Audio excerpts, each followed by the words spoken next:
Welcome back to a brand new episode of the MMA Beat. It is Wednesday, November 22nd, 2017. Logan, everyone, I'm Ariel Helwani, back inside our New York City studio. As you know, yearly tradition here on the Beat. Thanksgiving week here in the United States, so we like to do a Wednesday show because no one likes to work on Thanksgiving. So this is our annual Wednesday Thanksgiving Eve show.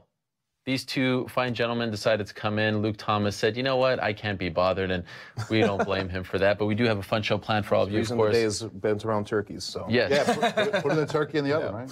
That is Luke Thomas. That is not Luke Thomas. That is Jeff Wagenheim of the Washington Post, the man in the shirt. That is Chuck Mindenhall, the man in the hat, a.k.a. the man in the hat from the Ringer and MMAfighting.com. Okay, gents, much to discuss. As I said, it's Thanksgiving week here in the U.S. of A.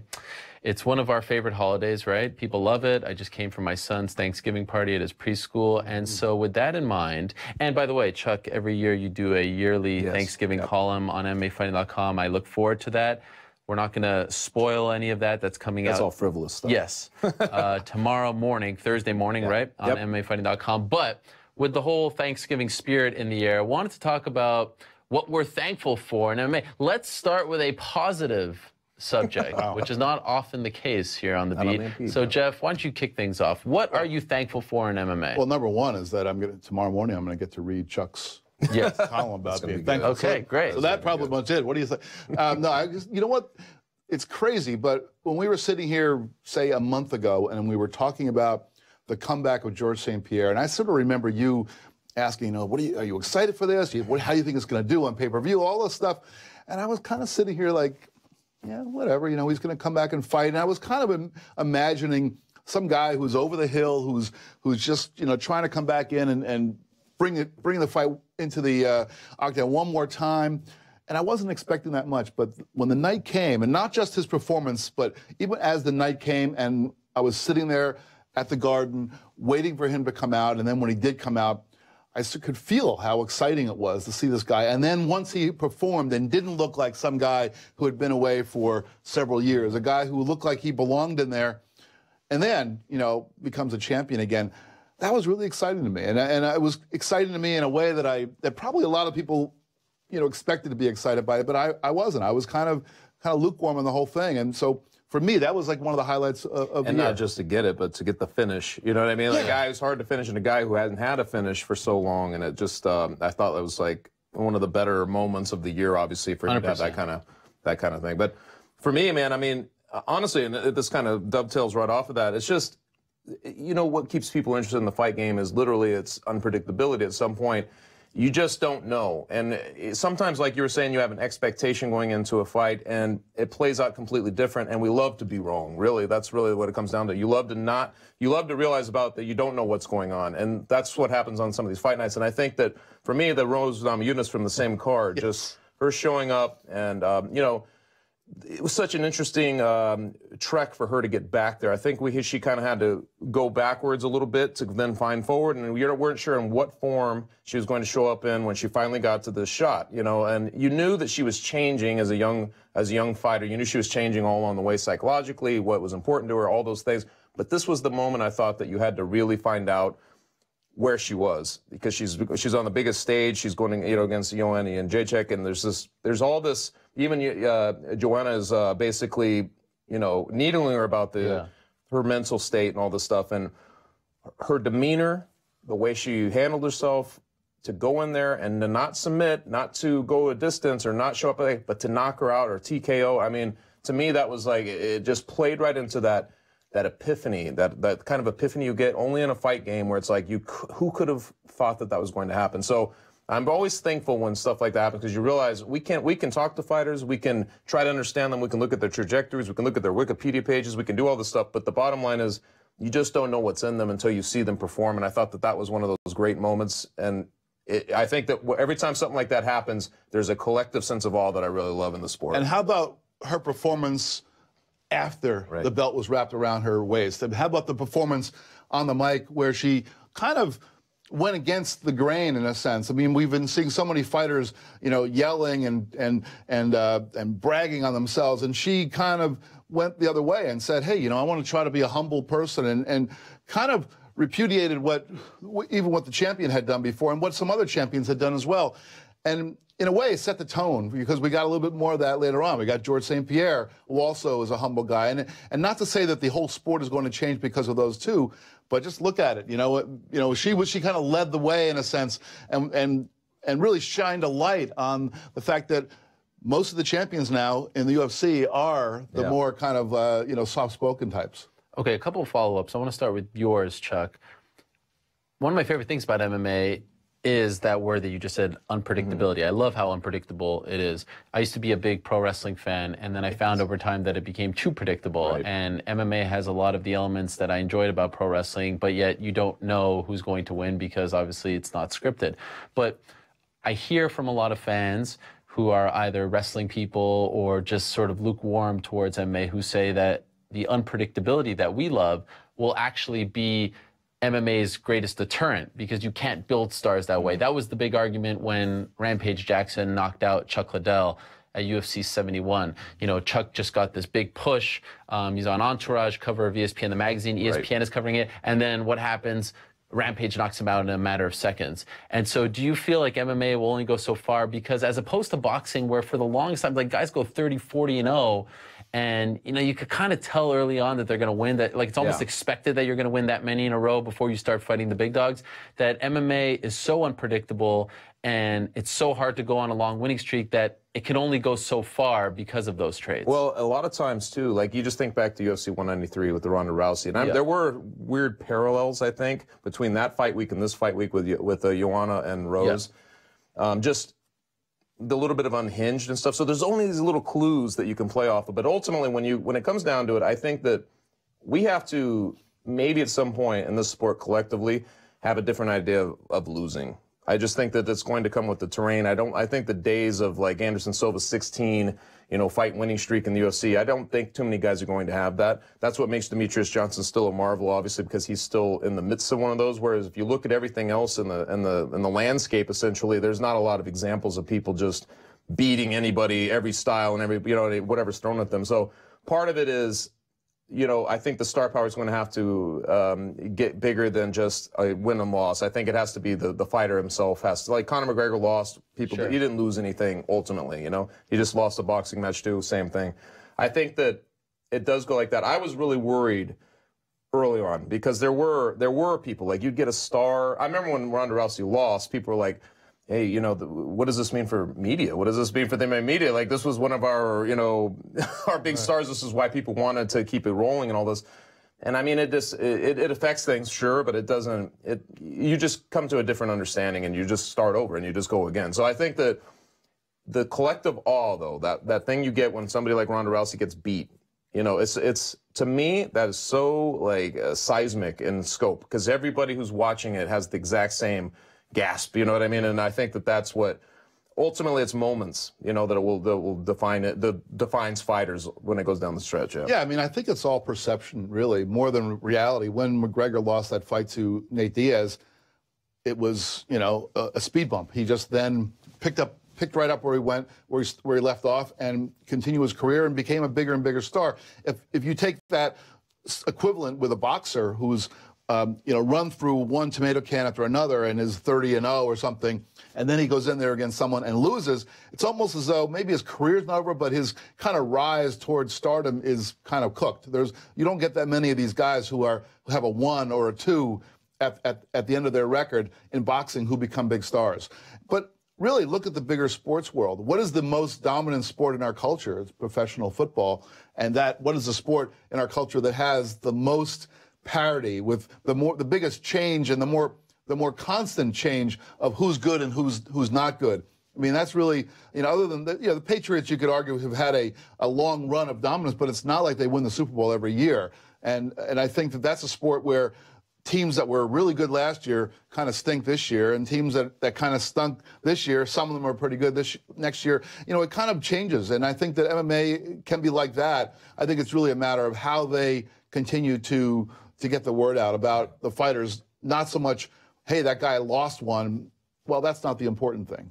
I will say that, there is something to when a guy has a winning streak. Like when we go to Anderson Silva's fights, there was, I would say, the tension in the room was like, is this the night that we finally see this come apart? Right. I mean, so even going back as far as like Dan Henderson, when he's fighting guys like that, and in the first round he's losing, it became very like, oh my God, he's actually beating Anderson Silva, because you start to, one way or another, you see a guy just dominant in the cage for so long, I think it becomes, it's indelible in your mind. Like, this guy's invincible. He's not going to, who's going to beat him? We do this, we fall for this every time. So part of it, obviously, is if you can stack together a bunch of wins and look good in those. I think that people are so used to seeing you destroy people that they can't imagine it. And so that plays into it as well. Just like that you can't imagine right now Demetrius Johnson, somebody in the featherweight or flyweights beating him. You just can't imagine it right now. And that obviously helps. It helps bring tension into the room and into the situation. There is something to be said for this idea that it halts momentum. I mean, like, Cody Garbrandt has taken a hit now that he lost, and it was clear that they were pushing him. But it always feels like people don't quite get the appeal of MMA when they use this as their argument to say that MMA will never reach its potential, whatever it may be, because I love that. I mean, 217 was so memorable because we kept saying, like, holy crap, I can't believe this happened.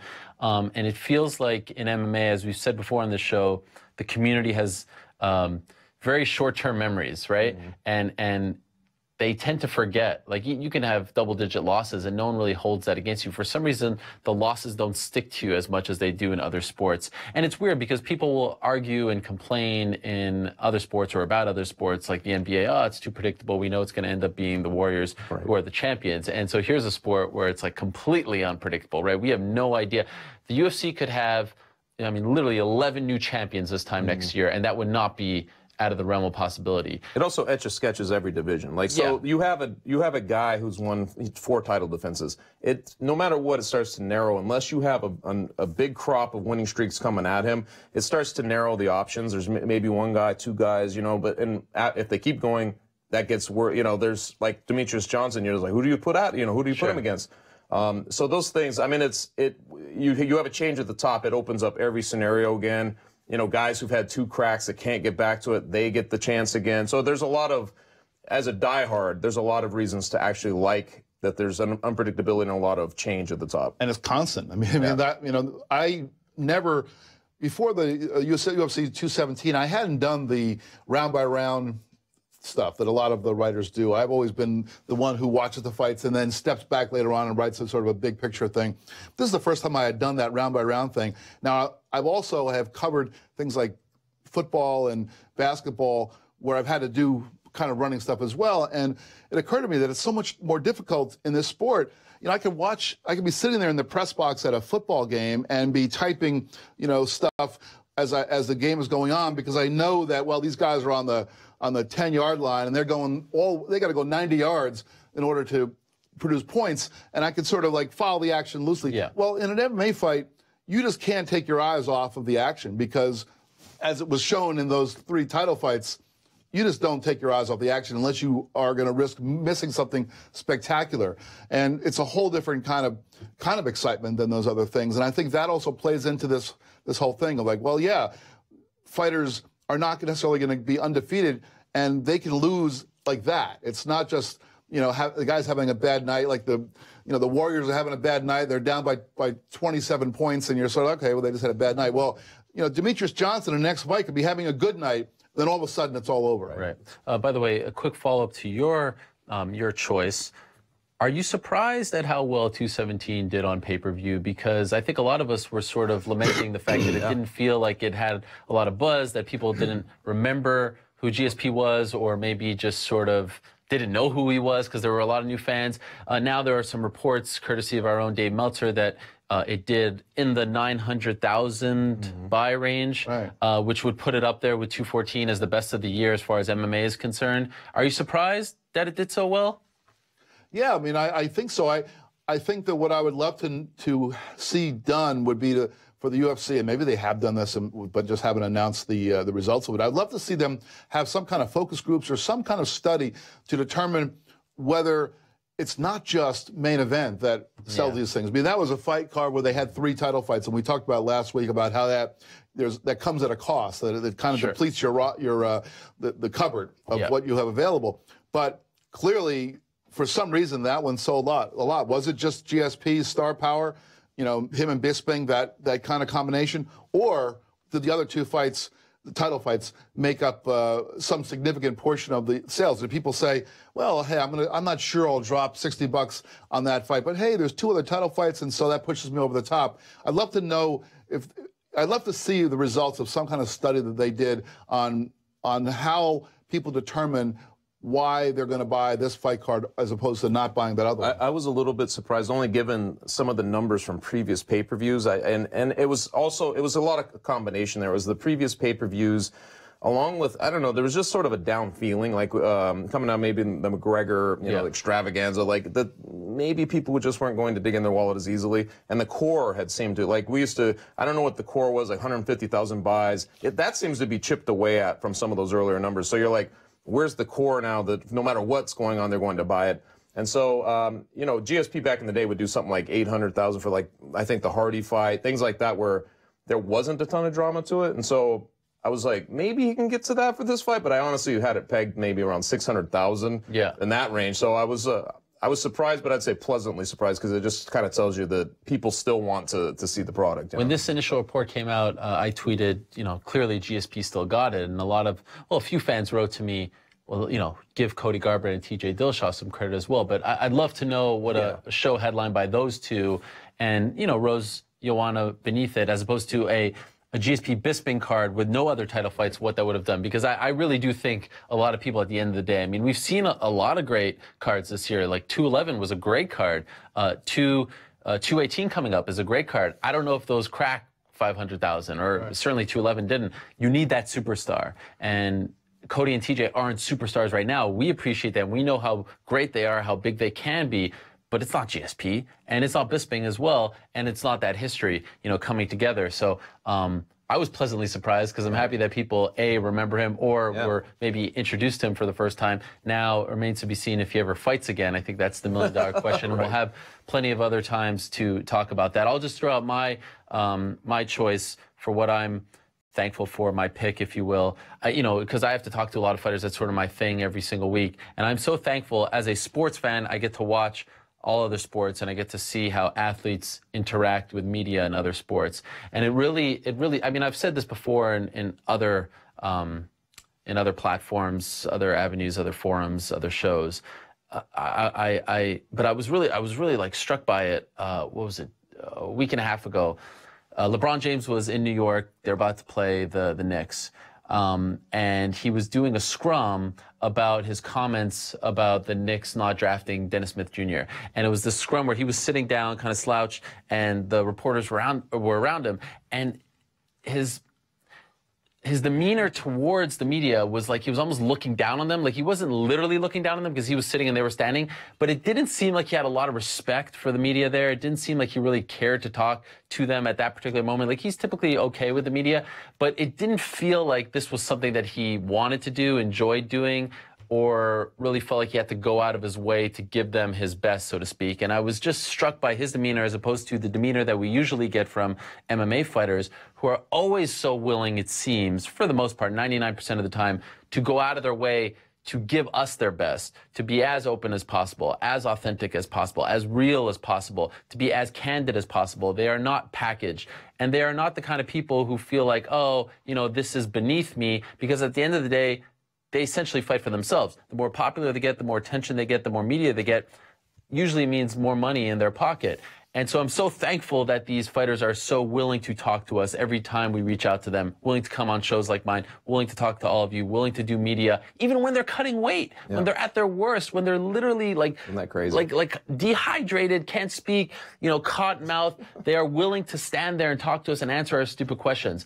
We do not appreciate them enough. And I know this is kind of a very broad thing to say, but they deserve a lot of credit. You mentioned LeBron James, and I mean, you could go down to the lowest guy in the NBA, you know, the bench guys, and they still have the same demeanor in a lot of situations. Canned answers, cliches galore. So it just plays to your point. I think some of the stars in our sport, can get to a point, maybe like the Ronda Rousey level, where you're like, okay, there's so much media that you can't help but treat them all like cattle. You know, maybe there'd be a couple of that you want to give something more exclusive to, but it's so rare, honestly. And some people who really ascend, nobody's really ascended besides Conor and Ronda. They're on their own thing. But the people who've come into that next sphere, I feel like most of them, you could, at some point, you could still text them. You know what I mean? Like, you could still be in contact. You know what I mean? So it's like, I just feel like that's the big difference. You know, most of the people I've dealt with, I agree, I've had the exact same experience.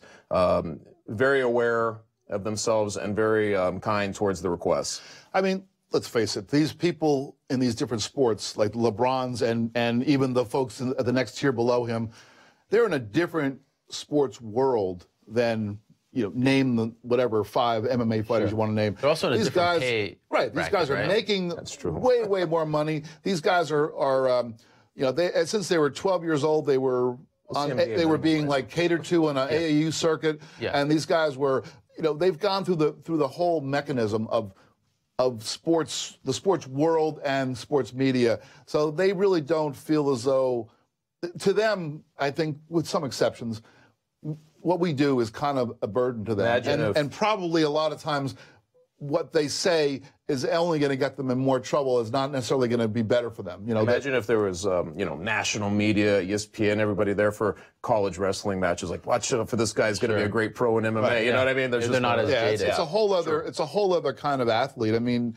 so not I think fair other than to compare. hockey players, I think you know, yeah, but hockey players are like the king of cliches. I mean, they're the most boring of the bunch. They're their own fraternity. But in terms of attitude, you know, at least in my, I mean, I haven't covered a lot of pro sports, at least in recent years. It's mostly been college sports, but a little bit I do remember, you know, is baseball players and basketball players were always kind of the worst, the least interested, and in some ways the least educated of the athletes. Football players sometimes, you know, surprise you. Like, you could think of these like this big lunkhead, you know, linemen who were really often very thoughtful and interesting people. And then hockey players were like the gems. So yes, you're right. They kind of did talk cliches, but they were always very eager to talk to you. Sure. And I think some MMA fighters, let's be fair, some MMA fighters also are, you know, a string of cliches. But then you get a lot of them who aren't. But the majority aren't. Right. Yeah, the majority are very willing to speak. And look, they are in the business of selling themselves, as I said. So they have to, you know, master the art of promotion, if you will. And again, the more attention you get, the better it is for you, as opposed to just relying on your team to be the star. I mean, at the end of the day, everyone's going to watch, you know, this team play that team on Thursday night NBA on TNT, and it doesn't really matter what you say. But in our world, you know, the more you speak, the more attention you get, the more people buy tickets or buy pay-per-views to watch you fight. But I'm just so blown away each and every time that they're so eager. I mean, and even on the flip side, the losers, you know, when they speak, and we've talked about this a lot, but they don't have to. At that point, like, the pay-per-view is sold. Right. You know, all the work is done, and they still show up. And how many times do you see, you know, the loser of a big game show up to talk to the press, or even show up and just, like, you know, sulk and give you 2-word answers? Right. In MMA, we don't get that. Look at 217. Look at what the losers of all those 3 title fights gave us that night, you know, as far as afterwards, at the press conference, at 2 a.m., talking the way they did. I mean, they deserve a ton of credit. Often the athletes who make the biggest rise in sport, or even the biggest money, have gotten there not just from their fighting acumen, but also their ability to be open and good on the microphone. I mean, look at McGregor. You know, he's risen through the sport. He makes so much money, he could just like turn his back on media, but he seems to, you know, shine when he's there. Look at, you know, Floyd Mayweather, a guy who just isn't, you know, there's a lot of things that you could say negatively about the guy, but he sees a microphone and he, you know, gives of himself, and as a result, he makes a ton of money. I mean, a lot of these guys, especially in defeat, you see the human being come out, and it's all any errors that were being put on are gone. You know, Daniel Cormier is very good at it. Michael Bisping in his last, you know, you could see it's eating him up. He's trying to put on his best face, but he just wants to get to the bar. He's telling you very directly in a way that relates to you as just a person watching, like, you understand his feelings on this. You know what I mean? To me, that's always a very telling thing, but I do appreciate that 100%, that you get to see these people in different lights. You don't get it. It's not like you're always seeing them under just a professional, you know, here we are, like we were talking about NBA, maybe you catch them once in a while outside their element. I feel like you get all elements for every fight as long as you're looking for it with MMA fighters. Okay, let's talk flip side. It can't all be positive. Let's talk about what we're not thankful for in MMA. Let me see. Let me get my list out. What are you not thankful for in mixed martial arts? Well, I think one of the things I've not been thankful for is the increase, at least my perception that there's an increase of people rising by the way they talk and some of the kind of, let me be specific with the negative stuff. All the people that go out there and using slurs and getting into brawls and I know this stuff happens in other sports, so it's not purely in this sport, but it just seems as though. Is this the Colby Covington award? It's him, and it's it's just there's something. You're tired of it. Yeah, I just don't want to. He's a guy that Covington defeated Demian Maia. That's the thing that I'm interested in. That's what makes me say, wow, that guy deserves a better fight. I didn't think it was the most artistic, fight, and I don't think that he would do as well if he were in there with Tyron Woodley. So I'm not really calling for that fight, but. That's an accomplishment. That's an accomplishment. But all the nonsense that he's thrown out there, I'm just not interested in. It doesn't make me. It makes me less interested in seeing that guy compete. Absolutely, for me. What do you think about that? Is it a turn off for you? What he was talking about. As far as the Colby thing, it's just so weird because it works for some people and it rubs people the wrong way on others, and to the point where he does it so thoroughly that you're almost like, is it effective? Because then people hate him and want to see him smash. I still can't decide if it's working or it's not. It is the weirdest. But he's still a hot topic, right? Well, people are starting to call him out and stuff. So you're like, okay. There's so many different backdoor ways to do this, and I feel like he's kind of found one of those. It's just very, very weird. But he has to get unless he gets the fight with Woodley, it doesn't necessarily work. I mean, if he gets called out by some guy who is on his level in the rankings, that's not really. That's fine, but that doesn't really elevate him. But I mean, his profile is greater today than it was last year, right? This time last year. Well, he also beat Demian Maia, so let's. I mean, I think that he's. But if he just beat Demian Maia and didn't say any of this, no, but he wouldn't be talked about as much. But his ranking would have been higher. He defeated the guy who was one of the top 3 guys in that weight class. But that would just be another fight in a litany of fights, right? And no one. I mean, a month later, we're not talking about him right this second, right? So what I'm saying is, if he just gets another fight against, there's several guys who've wanted to. Sure.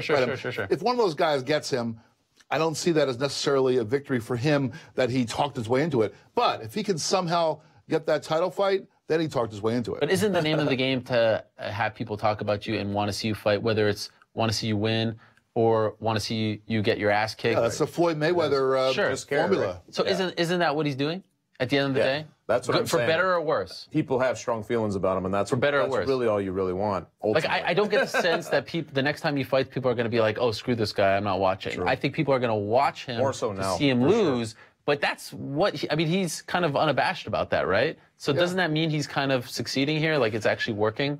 I guess so, but it's not, it's something that irks me that someone can be so, xenophobic and just the kind of stuff that he pulls out there. I get it. Yeah, does that make me want to see him get his ass kicked? I suppose, but I'm not really. But on the other hand, I really do. Like when the Mayweather-McGregor thing was happening, and I was, very vocally against it. One of the reasons I was not interested in buying it was because I thought, well, here's Floyd, who's been, convicted several times of domestic abuse.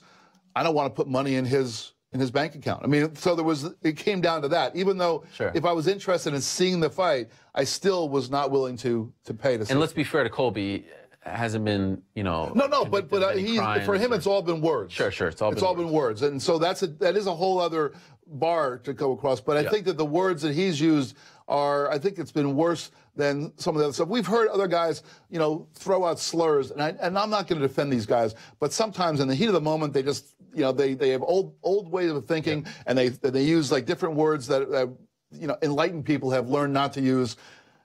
To me, that's slightly different than a guy who is thinking up what he's going to say, and he's trying to demean an entire culture. I kind of feel like they're both bad, but one is even worse. What's your pick? Well, for me, it would be that I feel like maybe this is a cumulative thing that's just happened over years, because we've certainly seen years like this, but these cards these days are hypothetical. They're just hypotheticals that the matchmakers put together, and you think, oh, this is great, and you rev yourself up one way, and the way it's bothersome to me how frequently they break apart, and what you get is a final version. And I know that opens up a whole can of worms as to like why these reasons are: people getting injured in camps, weight cuts that go bad. You know, the USADA. There's so many. It's a minefield to get there, and it's not like you can change any of that. It's an unfortunate circumstance for fans to basically have to go through. And I know, like, you know, you write for something that's not MMA centric, like The Ringer, or you know, you've done Sports Illustrated and stuff. It's very difficult when they, hey, do a preview piece, and you do a preview piece, and while it's running, all of a sudden one of the main fight is off the card, and you're like, sorry, you know, that's kind of what happens in MMA. You know, that kind of happens. You just hit send to your editor, and as soon as you hit the button, the guy drops. It sucks for everybody, man. I mean, even for the, you know, I always think about the production team for like the UFC, for instance, and they put together all of this, all the promos, everything, marketing, and then the production of the night, and then all of a sudden they're like, wait, just change it, you know, and then the ticket return. I mean, just the whole thing is a mess when you have these last second, you know, changes. And I think that's one of those things. I don't know what you can do, but ultimately, because you don't want people to put themselves in danger worse than they are. But it's become very, very a bigger deal this year. I feel it more. When matches are made, I'm always like, yeah, we'll see if that. We'll wait until they're walking out before I get too excited about that. It's become an unfortunate byproduct of the sport, and in a sense, I mean, I really feel bad for fans who buy tickets. Like, imagine you're the biggest Frankie Edgar fan, and you live in the Detroit area or in Toronto, and you're looking forward to seeing him fight for the belt, and then he falls off. I mean, what a bummer that is. And just like Frankie Edgar specifically, because here's a guy who. He's not going to fight Aldo again, and he gets replaced by Jose Aldo. What happens if Jose Aldo wins? All of a sudden, I didn't even think about that. Frankie Edgar is back behind the 8 ball with no route to That's a great point. Yeah. That is a great point. But my glass half full way of looking at this is that what has caused all this stuff? One of them is USADA. So there's a more stringent drug testing. So I know there's a lot of problems with USADA, especially, I don't mind the testing, but we need to get the results processed like that. I mean, they can do it. It costs more money, but they need to get the results right away so that we don't have, I mean, we haven't had one lately, but I don't want those fights happening where a guy popped and then he fights, and then later on we find out, you know, like the Brock Lesnar nonsense, you know, and so we need to at least acknowledge that it's a cleaner sport. That's one thing. And also, the money side of it. As fighters are starting to demand more money, that has also influenced whether, say, you know, a champion who loses his opponent is willing to take another opponent. So that means that, you know, maybe there's a little more at stake for the fighters. And I think that that's a good thing. Like Amanda Nunes, you know, choosing to not fight when she was not feeling well. There are other athletes would have just gone ahead and done it, probably performed at 60%, probably lost, and then it would have really, you know, drained her bank account. Well, I think athletes are becoming smarter about this, that they're recognizing that this is my career. I'm not an employee of the UFC. I'm not here to just, you know, give whatever I can give to them. I'm here because, you know, I have an opportunity to, you know, create a legacy. And I think so those are, you know, it's all negative, but those are the I guess the positive reasons for that negative. Right. I'll throw one out. I can't properly verbalize how much I dislike the Reebok deal. Not only from You're the first person I've heard say that. Really? So I can't, like, saying I'm not thankful for it is almost too kind. I despise it. And not only from a financial standpoint, I don't like the fact that the fighters can't get their own sponsors, that it's essentially, you know, stripped that whole that whole stream of revenue from them, and don't tell me that pool was already, you know, drained out because it was a self-inflicted draining process. They started to tax the sponsors, blah, blah. We could get into that a whole other day. So I hate it from that perspective. I also hate it from the perspective that everyone looks the same. And I just can't get over it. I did not know it was going to affect the aesthetics, what you're mentioning, and just the individuality you see on walkouts, things like that. I did not know when they did this deal how much it was dramatically going to affect that. And it doesn't necessarily affect, you know, the Codys or the Connors or the Joannas or the Michael Bispings, because we kind of already know who those people are, and the UFC does a good job, for the most part, of telling us who they are going into it. But when you have people who come into the UFC for the first time, who we don't know about, I mean, just look at this card in Shanghai this weekend, and, you know, there were some examples this past weekend in Sydney.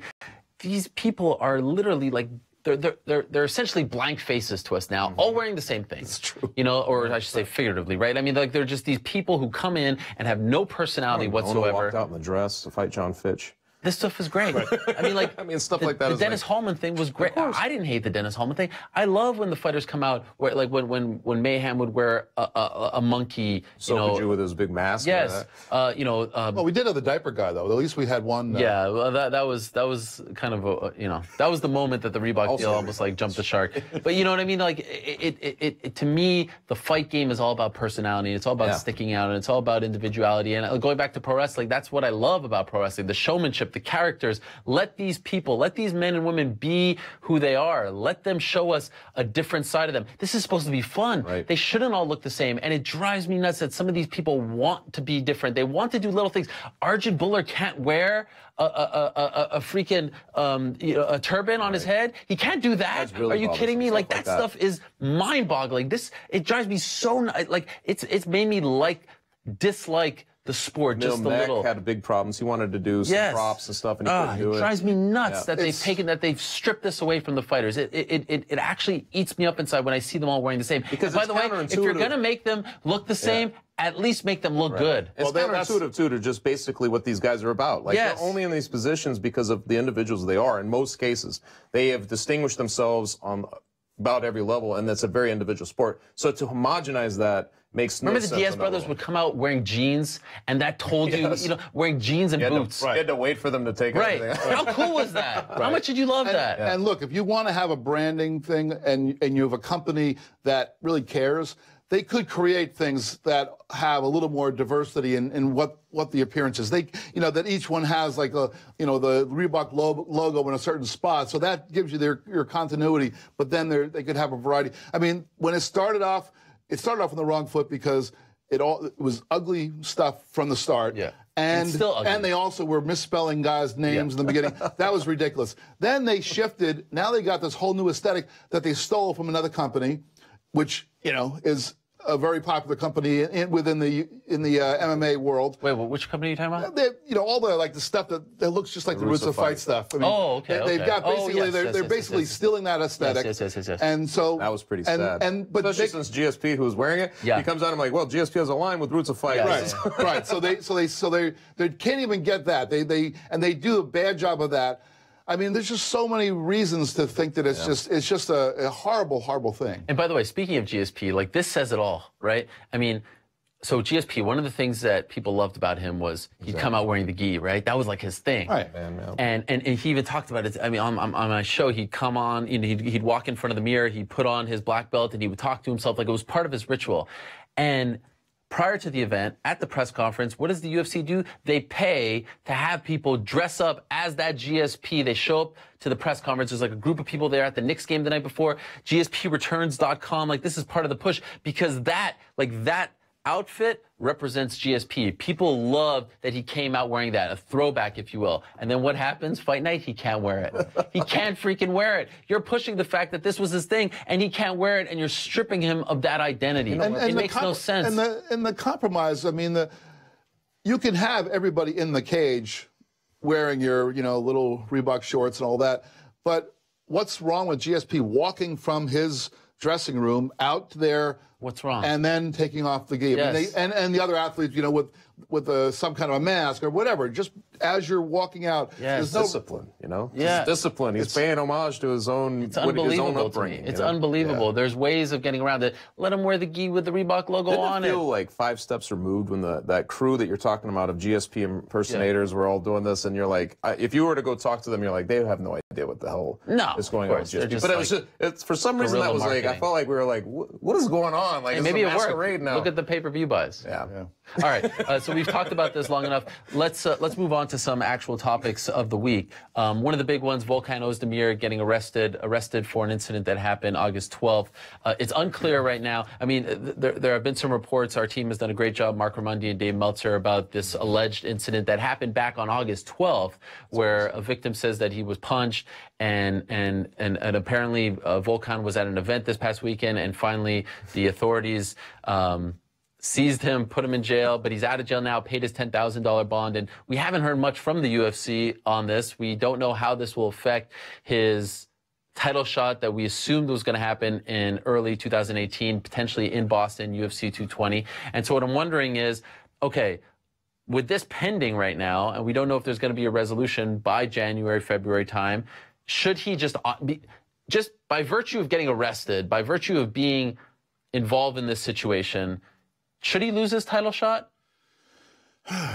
Well, you know, I know it's a tough one. If I'm the UFC, I'm thinking we've got a good 2 months, almost 3 months before they were planning on having this fight, and presumably, you know, there's been no announcement as to the timeline for resolution of this in the courts, but presumably he could end up, you know, having something happen before the fight night, and that would, you know, throw the whole fight off. Now, let's say it doesn't happen before then. Well, he could end up going in there, upsetting Daniel Cormier, becoming the champion, and then having a court thing that comes in and just. So it seems like there's the potential for two different things to happen that are not good for the UFC. So I certainly understand if they were to say, hey, you know, until you get this together, we're going to move on. Wow. You know, it is a toughie because we don't really know everything, obviously, and we don't know how that will play out. But, you know, it's funny in these bar situations. I can remember talking to Chuck Liddell one time, and I'd asked him, like, do people, just because he was so recognizable, do people see you and actively want to fight you? Yeah. Because they're like, hey, it's Chuck Liddell. I want to, what's the worst that happened? Get knocked out by Chuck Liddell. And he said it happened pretty frequently. You know, as he was the UFC champion, people would see him because he likes those bars. You know, he'd be out at a bar and people would kind of go up to him. And that's not the situation here, but I remember talking to Joe Lozon too, and I was asking him because he doesn't look as imposing, and he was like, you know, he goes, I understand my skill set. It's a whole different level than if you're fighting somebody at a bar. Like the guy in the bar just has no clue what you could do to him. And it's like, so part of me is like, well, yeah, man, you want this rebel sport to continue to have a rebel vibe, but to an extent. Like, you don't want people to go crazy, but fighters are fighters, right? So on the one hand, you're saying this, but on another side, you're like, it's the exact reason these guys shouldn't be out at bars throwing punches, because at this point, you're so far advanced from anybody you'd be standing against, and in all likelihood, it's only going to bring harm. And in fact, it's almost like bringing a weapon into the, you know what I mean? You could hurt somebody very seriously. I'm very torn on that because ultimately you'd be like, well, everybody should just be aware. But when you're talking about alcohol and everything like that, you never know how these things go. And like I said, we don't know the details. Right. But as, you know, the UFC, I'm always very cautious about over-sanitizing it as well. But when you're talking about assault and battery and things like that, it's very difficult because there is an image that they have to portray on one side and they have to kind of ride that line on the other, you know what I mean? And I'm like, he's kind of splitting it right now. So I can understand that if they were like saying, like, you know, until we kind of resolve this, maybe we don't want that spotlight right now. This was the one division, though, that couldn't afford this, right? I know. So shallow. So it's like, this is the weirdest thing to have to contemplate. You mentioned we might talk about this, and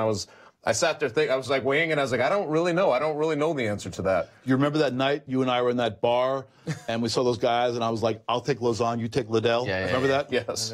No, but the UFC is really damned if they do, damned if they don't in this case, right? And, you know, this is not to pass judgment on the fighter. I mean, he could be 100% innocent. Certainly, you know, we haven't heard very much from him on the record, but it may be that someone, crazy, did something. You know, people get into bar fights not of their own doing all the time, and so most people don't even know who Volkan is at this point. Right, they just know that he's getting shot. You guys have ever this is not Chuck Liddell. This is not someone saying that's Chuck Liddell. I'm going to try myself against that. But also, he's like the quintessential Swiss person. He's like calm, mild-mannered, very polite. He's very, I mean, he does not, scream cage fighter, right? When you see him, he doesn't have that persona. He's a tall guy. He's, somewhat large, if you will, but he's not the kind of guy that I think has a bullseye on his back when he walks into a bar. So I'd love to hear his side of the story. Yeah, but again, I think you bring up a great point, because even if he has a court date, scheduled for April, right? And the title fight's in January. Right.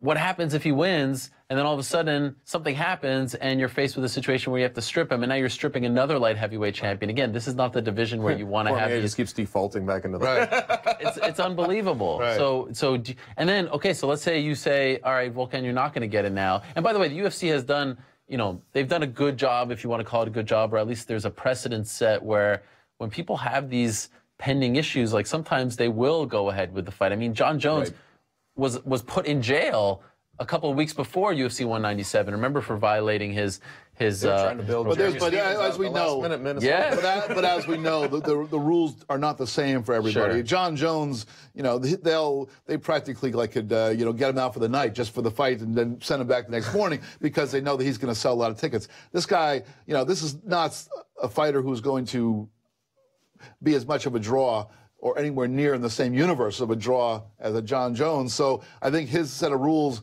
you know, he has a little less leeway. Even if he is totally, I don't know, totally innocent is a hard thing to say because, you know, you got to walk away. But even if he's generally an innocent guy, he's not a guy who was the antagonist in this whole thing. He's still going to probably pay the price. And I don't know where they're going to turn. I know you started asking that. I don't know whether they go the route of, you know, Gustafsson or what their other plan would be. If it was welterweight, you'd be like, well, you just plug somebody else in. Right. Well, okay, so let me ask you guys this. One of the things, I had a few things that I wasn't thankful for, but I kind of skipped them because we were running out of time. One of the things I was going to say was that I'm not thankful for the fact that, you know, a year and a half into the WME IMG era, or now it's just IMG, I believe, or maybe it's just WME. Oh, there's a new name, isn't it? Oh, it's Endeavor. Right. Endeavor, that's the one. Yeah. Something, I don't know. It's hard to keep up. Maybe because they don't speak to us. Yeah, they don't speak to us. That's what they told us. I wasn't thankful for the fact that, you know, a year and a half in, we've still not heard from the new ownership group. We still don't know why they bought the company, what their plans are, nothing. And usually in sports, even the Fertitta's cousin, when he bought the Houston Rockets, day one, he holds a press conference and he talks to the fans out there. Don't even talk to us. It's just a way to just put out your own uninterrupted video, if you will. Like, let's just hear your voice. Anyway, that hasn't happened. That sense of detachment is still going, by the way. I really believe that. Okay, so because there was a familial feeling to when the Fertittas were involved with Dana and everything, because all these guys were supposedly very passionate and they were doing the right things to push it into all the sectors of the world that we were like, wow, it's mainstream and all this stuff. These guys bought it, and just you get the sense that they never wanted to come off a high horse, honestly, to embrace it. And I feel like that's it's more of just a cold business thing to own. And I feel like that is such a detached thing. And I honestly believe that carries all the way to Okay, so then let me ask you this. To the best of my knowledge, no statement regarding Volkan's arrest. Are you surprised by this? And do they owe the public a statement? Like, would we like to, I mean, typically these statements are we're looking into it or something, but does it say something when a statement is not even released, let alone, you know, a statement, Colby Covington, like there's not much in terms of statements these days. And are these statements so frivolous that it's like, we don't really care if they're out there, or does it say something? Yeah, my perspective is unless there's some beef to it, it doesn't really matter. Who cares? I want to hear what the people who run the UFC really care about Covington's xenophobia, about Conor McGregor's, assaulting a referee. About no statement on that. I want to hear statements. I want to hear what they really. Volkan's I don't arrest? want to just hear and Volkan's arrest. I want to hear stuff. But I want to hear something that's real. I don't want to just hear like, well, we're very concerned about this and we're looking into it. Because you could say they could have that same statement for all three of those situations. No, they were doing this for a little while last year, where they were putting out just very generic, hey, we're looking into this situation. Because I remember even like Thiago Silva, right? There was some kind of that was a couple of years ago. Well, I mean, but for a little while they were putting out something, and it almost felt like protocol, at least. Like, it's, hey, we're looking into this. Even who knows to what extent they were really doing anything, but. It's funny because you are seeing a lot more incidents, and a lot of them are gray area things where it's like slurs, things like that, where you're like, okay, because you're and especially you're going to be doing a new TV deal and all these things. I'm like, you think that there would be something, like even if it was just a smoke and mirrors protocol, like, hey, we're looking into this, and you know what I'm saying? You think that there should be something in place. But all those things are so different. That's the other thing. You would probably get if you got statements. First of all it is something that you can insert 6 serving graphs into an MMAfighting.com story or a Junkie or ESPN or whatever. It's just like the writer wants a statement from the UFC, and they oblige. And it doesn't really mean all that much because oftentimes, we're looking into it. Well, that applies to something that's where one fighter is just using bad language, which a great many fight fans don't really give a damn about, whereas another fighter is assaulting an official, and another fighter is actually, spending time in jail. I mean, those are 3 very, very different kinds of offenses. Title shot, your biggest star. Sure. I mean, these are the ones that you want to see. This is where you really miss the Dana White scrum, right? Yeah, that's where true. he would kind of tell you, right? Like, and that's what people really loved about him, right? Sure, because for all his faults. I mean, you never know if you'd like it, or you never know if he's going to embrace it, or if he's going to denounce it. He would really actually tell it like it is. Yeah. Let me ask you guys a question that was asked of me on Monday, and I thought it was a great question and wanted to get your take on it. So Will Brooks is now 1-3. He loses to the great Nick Lentz on Saturday. Didn't like his chances in that one to begin with. Unbelievable. So 1-3, he starts off with a win after leaving Bellator, leaves Bellator as the Bellator lightweight champion, beats Ross Pearson, proceeds now to lose 3 in a row. Who's the greater disappointment? Will Brooks, 1-3 in the UFC, or Benson Henderson, who left UFC not as champion, but on a winning streak, and is also 1-3 in Bellator. Now, he fought for 2 belts, back-to-back, then wins one, and then most recently lost another fight, also 1-3. And so someone asked me this question, who's the bigger disappointment? Who's the bigger sort of free agent bust? Benson Henderson or Will Brooks? Wanted to get your take on it. What do you think? Well, when you put it in that last part of it, that last part of your question, the free agent bust part of it, I guess that in that way, probably Henderson, because a little higher profile position. I mean, he's a guy a former UFC champion that Bellator brought in, and presumably to take a top spot in there, and he hasn't lived up to that. But you know, his first fight was against a guy in a higher weight class than where he should be, and at least one of the other losses was, if I believe correctly, I think he had a split decision loss. Yep. On the other hand, Will Brooks, all three of his losses in the UFC, he was finished in those. So certainly he's been more of a bust in terms of his actual performance. But the expectations on him, I don't know that people expected him to come in and immediately take over his division. I thought that people expected him to come in and see whether he could compete in that division, and clearly he's shown that he really can't. Okay, so you're picking... Well, I'm saying that the bust in terms of performance was Will Brooks, but in terms of expectations, I think Henderson had bigger expectations on him, and he hasn't lived up to it. Yeah, I kind of disagree with that, because Will Brooks was, he's very vocal. I remember on your show, he's very vocal about wanting out, and so he was this free agent that believed in himself in this way that you're like, okay, what will he do? Because, he was on a great run. Those Michael Chandler fights, I think he'd won like 8 or 9 fights in a row going into his UFC debut. There was a real feeling about him to say, if you're going to take one guy from the Bellator roster who's going to make a compelling bunch of fights in the UFC, this is going to be Will Brooks. So he comes over, and his first fight was the one he had a decision, right? It almost felt like there was jitters involved, like stuff like that. You're almost willing to forgive it, but he still won the fight. Yeah. And then to just kind of incrementally lose, by 3 finishes, like you said, and fizzle out before he ever really, got to where we thought he might. I mean, to me, it's very weird. It's a vanishing act for a guy who really wanted to be in that competition. So in this weird way, I feel like he is the bigger bust. Benson Henderson, on the other hand, he's a bust in the sense of, like, we knew what he did, with the beating Dawn, sort of like had 3 title defenses, everything that he was doing, going up in weight, beating Brandon. I felt like he was, he had some losses in there, but he was doing things that were a little bit like, wow, this guy is just, he's kind of, he's Benson Henderson. Like, so he's a top-tier fighter. You think he can go over to Bellator and continue that. Right. And it's strangely, it's very weird because he went over and fought a 170 fight. You had to forgive that a little bit because he was going against a guy, Korshkov, who was just so much bigger, and we ragdolled him a little bit. And you kind of said, okay, put that one. Second one, though, his win was like, it wasn't even a clean win. It was like there was an injury, right? So, and then to go back and, to these last 2, when he's kind of told a lot of people, like, I'm getting back on the horse, doing things differently, I'm going to do these, I really believe, I talked to him before his last fight, I really believed he was going to show up and be the old Benson Henderson, and he just couldn't get it done. And I think you're seeing more of him, some guys just have a sudden turn. I feel like he's that guy. Whereas Will Brooks, I really believed he was going to make some noise in the UFC. So, and that's how I gauge it. You can make a case that maybe Benson's level of competition has been greater than Will Brooks's, even though one's in Bellator, one's in the UFC, but one's fighting for belts, one's not.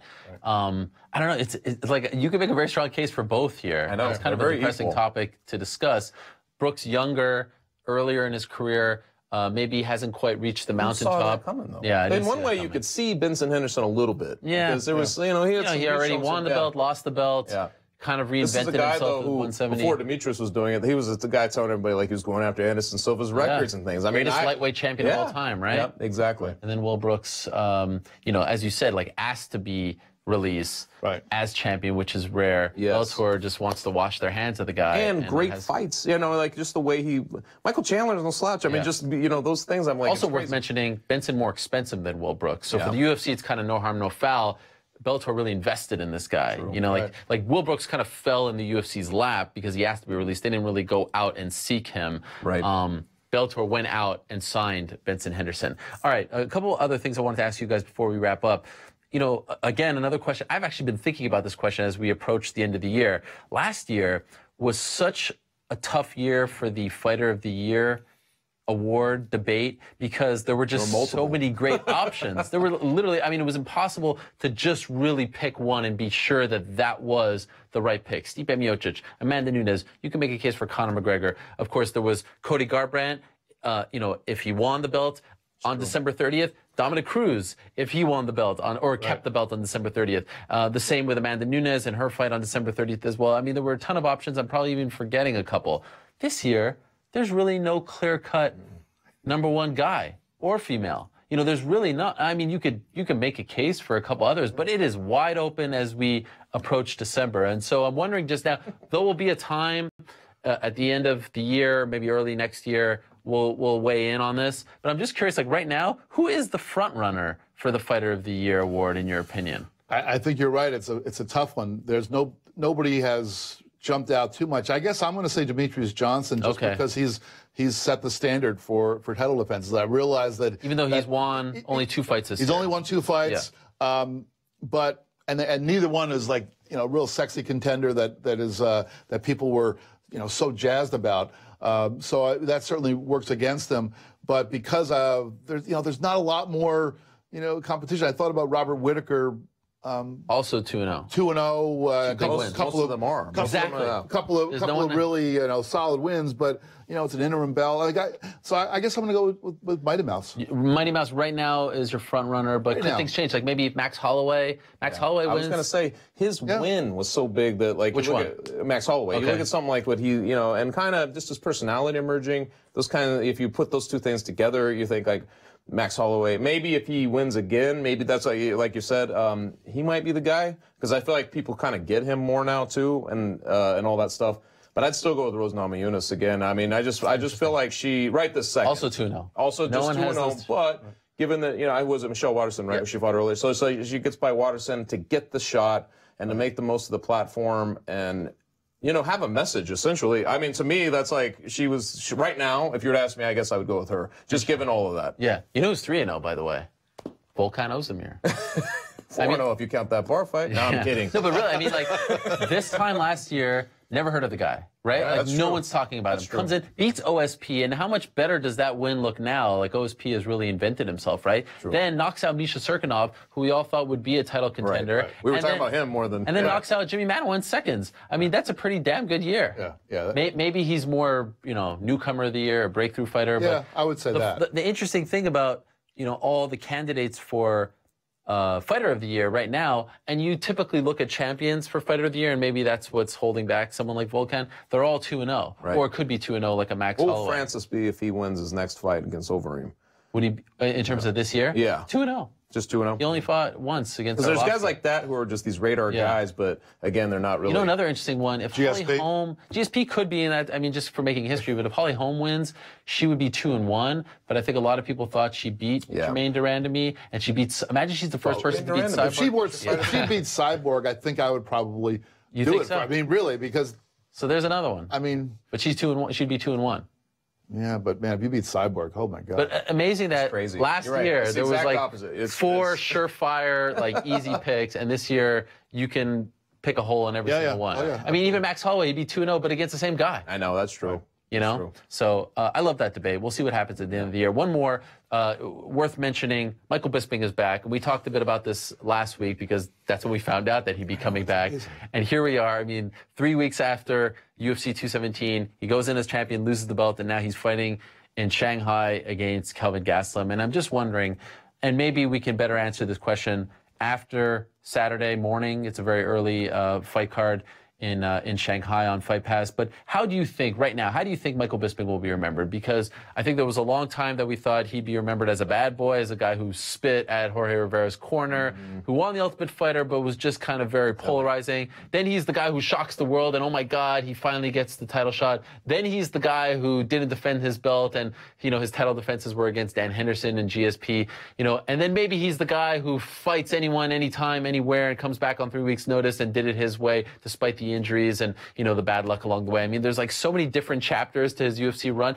At the end of the day, how do you think Michael Bisping will be remembered? I think generally in a positive way, and I think so. Kind of what you were talking about, I was thinking about the various chapters. I mean, and the chapters have kind of touched so many different parts of the MMA universe. I mean, when you think about it, we came through the Ultimate Fighter. We say negative things about that show all the time, but every once in a while it produces somebody who has some lasting power, and he really does. And he's had some of the most memorable, he had probably one of the most memorable negative things ever, that Dan Henderson knockout. Yeah. Then he had one of the, most very memorable victory, the Anderson Silva victory, where he practically got knocked out at the end of a round, but still won the fight. A victory over Anderson Silva, I know that, with drug tests and all that, Anderson Silva's name has gotten sort of slacked down. But he won the fight. But this guy won that fight. He competed against GSP and did pretty well. He lost the fight. I mean, you could just go chapter and verse. He's a survivor and a guy who was never really easy. He never had an easy night against Michael Bisping. Even if you got your arm raised in the end, you did not have an easy night with him. It's tough. I do think he'll just go down as not so much as the champion. I don't think you're going to sit around thinking he's champion, but maybe in terms of like coming from England and opening that market and things like that. Like there'll be weird things that you'll just mention him as a household name, like Michael Bisping, of course. You'll mention him in those ways, but I don't think really, honestly, I'm going to think of him too much as a champion. I'll think of him as I grew up watching the Denver Nuggets. Alex English was one of the top scorers for so long. Like he's always up there. I think a couple times he was the scoring champion, things like this. But he was always overshadowed by other people that were going on. The teams weren't, they just didn't do what they were supposed to sometimes, but they were always high scoring, and he was always, to me, he's kind of like that. He's a quiet guy, not quiet in like terms of like he's obviously very rambunctious on the mic, but I'm saying he's a kind of a quiet appeal in the fighting sense. That's just, you're just used to him. You're just used to seeing him. You're used to, he's always somebody, he's going to take a fight. He can take a punch. He's a survivor. And by the way, he was a champion in there too. So it's like, it's all of that stuff but I don't think he's going to be like the guys like Anderson Silva, although that's getting tarnished now. But the guys who we just look at and you think like, oh, greatest. He was the greatest. You know what I mean? In a weird way, losing the belt actually might help his legacy, because if he would have walked away after MSG, I think people would have been like, oh, you beat the 170 guy who didn't deserve it. And it felt like the belt was kind of weighing him down and like taking his legacy into this negative territory, which I never thought was fair. Like, it was worrying me that he would be remembered as this guy who ducked fights when that was the antithesis of his career before he became a champion. I mean, like he would always take any fight, even when it didn't make sense to take that fight. He was always the guy that, would get to the closest to a title shot and couldn't get it. And so it's crazy that we're even, that it swung so drastically to that. And there was also a point where people despised him, where they thought he was dirty, when he was unsportsmanlike. Right. Remember,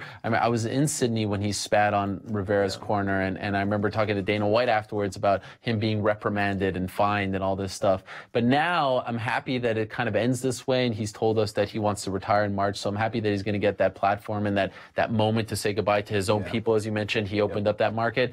Even if he loses to Kelvin Gastelum, which this fight kind of feels like, maybe like some dessert on the way to, like having, 100%. I don't know, it's just like this like free paycheck, I don't know what to expect from this fight. But anyway, like the March fight is the real retirement fight, if you will. I hope he gets that fight.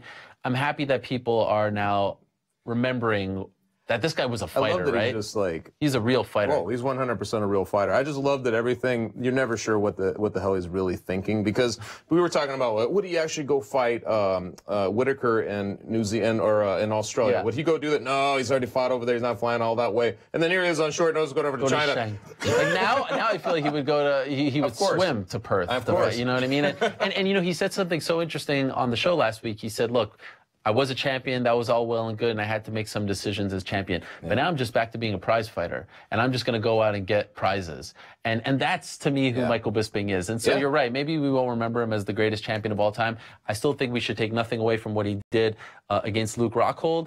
I don't think he deserves any blame for the Henderson fight. Maybe the delay getting to the GSP fight was a little clunky, but the UFC did him no favors in that whole thing. Right. So I'm not going to choose to put any blame on him. By the way, also, to go back to my first point of the whole day, one of the greatest interviews ever. I mean, the guy could do an hour straight of interviews and still give you his best. Like, every freaking time, he is just unbelievable to talk to. And yes, he's had some moments where you're like, oh, Mike, I wish you didn't say this. But, I mean, he's so media friendly in that regard. He's turned out to be a great analyst as well, by the way, for Fox. But I choose to remember him as a guy who never said no. And even when it didn't make sense to fight, you know, Vitor Belfort in Brazil, when Vitor was looking like, you know, the Incredible Hulk, he still took those fights. Even when it seemed like he was that close to getting a title shot, he still took those fights. Chael Sonnen, you know, fighting that fight on Fox, he still took those fights. I mean, and if he wins, let's just say beats Gastelum and goes out with a win, he's going to add to his total, and it's just one of those things, like, no matter what. Yeah, one of the most winning. Yeah, exactly. It's unbelievable. Not remembered that way. So, I wish this fight, you know what, I kind of like the fact that it's happening so early in the morning, selfishly, because I don't have to stay up, you know, till 1:30 a.m. I know you were going to bring that up as well. That's one of our Thanksgiving. I mean, what a night. What a night that was in Sydney. What was it, like 7 hours? It was the longest night ever as far as cage time, like over 3 hours, according 3 hours of total to Fight Metric. Just very hard to watch. But yeah, happy for Michael Bisping. Happy that people are starting to turn around and give him his due and recognize that he wasn't a guy who ducked fights, because 100%. I mean, he really didn't do that sort of thing. Okay, fun show, flew by. I mean, we could have talked about the whole Thanksgiving theme thing for the entire episode, but very much enjoyed it. Now what we're going to do is we're going to go exclusively on Twitter. We call this After the Beat. You've been sending us some questions using the hashtag #TheMMABeat. So for the next 20 minutes or so, we'll answer some of those. I do think that we have some fun ones, some holiday-themed ones planned for all of you. So stop what you're doing. If you're watching us on YouTube, Facebook, MMAfighting.com, go on Twitter. You see the address right there.